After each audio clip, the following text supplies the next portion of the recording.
ঈদ উল ফিতরের আর মাত্র কয়েকদিন বাকি।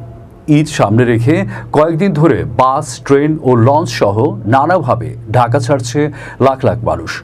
ফলে ধীরে ধীরে ফাঁকা হতে শুরু করেছে রাজধানীর কমলাপুর স্টেশন, গাবতলী, সায়দাবাদ ও মহাখালী বাস টার্মিনাল এবং সদরঘাট, লঞ্চঘাট ঘুরে দেখা গেছে সব জায়গায় যাত্রীদের ভিড় বেড়েছে। কমলাপুরের ঢাকা রেলওয়ে স্টেশনে প্রথম দিকে কয়েকটি ট্রেন ছাড়তে দেরি হলেও পরেরগুলো যথাসময়ে ছেড়ে গেছে।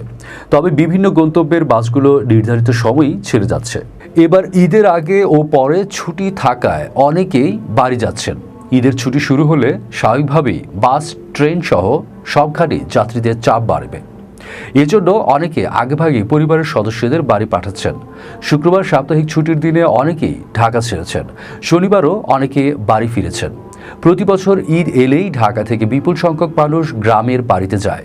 নারীর টানে বাড়ি ফেরা এসব মানুষের প্রকৃত সংখ্যা বলা কঠিন। তবে ধারণা করা হচ্ছে এবার প্রিয়জনের সঙ্গে ঈদ করতে বৃহত্তর ঢাকার প্রায় 1.5 কোটি মানুষ ঢাকা ছাড়বে। বিপুল সংখ্যক ঈদ যাত্রীর মধ্যে 60% অর্থাৎ 90 লাখ মানুষ সড়ক পথে যাবে। অবশিষ্ট 40% মানুষ নৌ ও রেলপথে ঢাকা ছাড়বে। নৌ, সড়ক ও রেলপথ রক্ষা জাতীয় কমিটির এক প্রতিবেদনে এ তথ্য উঠে এসেছে।